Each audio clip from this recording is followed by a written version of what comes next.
Nah, jadi gini ya, Pak Hairul dan juga teman-teman yang lain. Jadi di mana kita download laporan keuangan perusahaan-perusahaan Amerika Serikat dan bagaimana cara membacanya ya. Saya langsung kasih contohnya aja. Kita coba ini dulu. Entire screen. Kita download laporan keuangan itu di SEC ya. SEC itu singkatan dari US Securities and Exchange Commission. Ini mirip-mirip sama kalau di Indonesia itu OJK ya. Cuman kalau OJK itu kan dia segala macam keuangan dia kelola gitu, dia diawasi ya, perbankan, asuransi, pasar modal dan seterusnya. Kalau ini enggak, dia khusus pasar modal saja. Jadi kalau untuk perbankan ada lagi yang lain, dan kalau untuk apa namanya asuransi ada lagi yang lain. Jadi dia kerjanya lebih fokus. Nah, di sini kita bisa lihat misalnya kode sahamnya itu ya. Nah, Apple. Nah, ini muncul. Nah, nanti dia keluar ini di sini apa namanya? Fillings. Jadi dokumen-dokumen yang kemudian harus kita buka itu ya di sini. Nah, di sini ada misalnya current report. Nih. Memang ini kalau Anda belum terbiasa ya agak bingung ya, tapi ya nanti lama-lama Anda terbiasa gitu ya. Nah, ini open as XML gitu kan. Nah, current report, press release issued by Apple. Nah, ini dia. Ini adalah press release Apple, kinerjanya Apple sampai dengan bulan Maret 2024. Nah, kemarin ya, kuartal 1 2024. Enggak, ini kalau misalnya Apple itu sampai Maret kemarin itu dia udah satu semester karena untuk Apple kita lihat di sini. Laporan keuangannya dia itu adalah untuk 1 tahunnya itu berakhirnya bukan tanggal 12 Desember, melainkan berakhirnya di tanggal 30 September. Jadi tanggal 30 September itu dia udah 1 tahun. Nah, kalau misalnya ini 30 Maret tahun berikutnya, itu tuh sudah 6 bulan. Ya, periode 1 tahunnya dia itu bukan tanggal 31 Desember, sekali lagi berakhirnya, tapi tanggal 30 September. Nah, kemudian ini filenya, ini kita save dulu, karena kalau kayak gini bacanya pusing. Caranya bagaimana? Di sini, lalu Anda print. Nah, ini print ya. Nah, ini save as PDF. Ini cancel dulu. Save as PDF ya. Nah, kemudian more setting.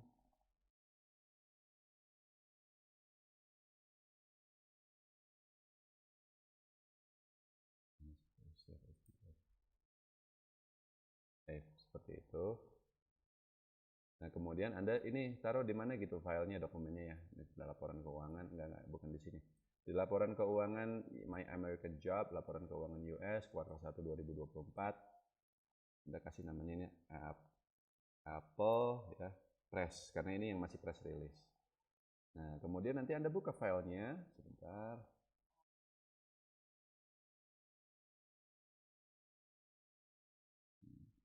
Nah, ini dia Apple Press. Nah, nanti filenya jadi seperti ini ya, Pak Hoirul. Kelihatan, Pak Hoirul? Ya. Siap Pak, kelihatan Pak. Jadi dia ini udah dalam dokumennya PDF, jadi kita nggak perlu buka-buka lagi, udah di save gitu ya. Nah, ini kita kemudian hapus. Nah, itu kan press release ya, kita buka juga ininya quarter report. Nah, ini nih.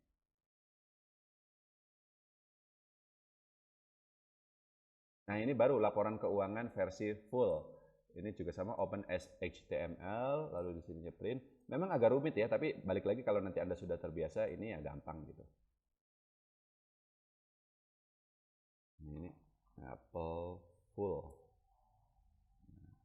Nah, kemudian disimpan, lalu kita buka, lalu sini. Nah, Apple full. Nah, ini Pak Hoirul. Jadi kalau kita buka apa namanya Yahoo Finance ya, ini kan ada ringkasan kinerjanya ya, dan angka-angkanya Anda boleh cocokkan sama semuanya gitu di sini dengan laporan keuangannya. Misal nih, quarterly ya, total revenue-nya itu 90 miliar dolar. Nah, itu Anda lihat misalnya di sini. Mana itu tadi?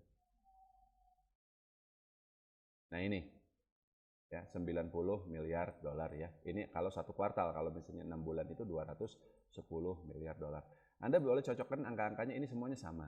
Tapi kan yang kita lihat itu bukan ini ya, kita niatnya mau cari laporan keuangan itu secara detail, bacanya secara rinci bagaimana. Kita baca di laporan keuangannya yang ini, yang full seperti itu. Kemudian kita bacanya begini, Bapak Ibu sekalian. Misal Anda ke bagian ini nih, ya. Condensed Consolidated Statement of Operation ya. Kita bacanya yang jangan 3 bulan lah, yang 6 month ya. Nah, net sales product services $163, service $46, 46 miliar dolar. Ini angkanya kan dalam juta. Jadi ini bacanya adalah 46 miliar dolar. Jadi total net sales-nya itu 210 miliar dolar. Agak turun dibanding sebelumnya 211 miliar dolar. Laba bersihnya dia 57. Naik dibanding periode yang sama tahun sebelumnya 54 dolar. EPS-nya dia naik ya dari sebelumnya 3,42 dolar menjadi 3,72 dolar per saham. Nah, kemudian begini. Kalau di Amerika itu nggak ada catatan kakinya, Pak, dan laporan keuangannya pun juga jauh lebih simpel daripada Indonesia. Cuman 24 halaman, nggak nyampe ratusan halaman seperti kalau di Indonesia.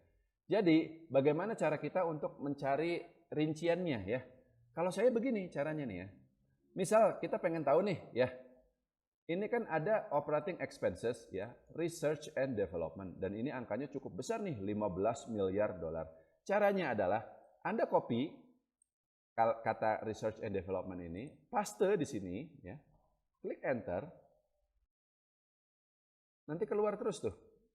Nah, research and development expenses, research and development. Nah ini ada penjelasannya dia di sini. The growth in research and development during the blah blah blah was driven primarily by increase in headcount related expenses. Jadi kenaikannya tersebut adalah karena dari penambahan jumlah karyawan ya, headcount itu jumlah karyawan ya, makanya ya biaya gajinya pun jadi naik gitu ya. Nah, selling general administratif ya penjelasannya adalah disebabkan oleh kenaikan biaya dari infrastruktur dan seterusnya. Seperti itu. Jadi catatan kakinya pun sangat simpel, tapi dari sini kita bisa analisa gitu loh. Oh, jadi karena ini dia naik, karena ini dia turun dan seterusnya. Jadi caranya begitu ya Pak ya, bukan lihat angkanya berapa, copy, lalu paste di sininya, lalu search seperti itu. Nah, cukup Pak Hairul. Baik Pak, sangat jelas. Makasih banyak Pak. Ya, terima kasih.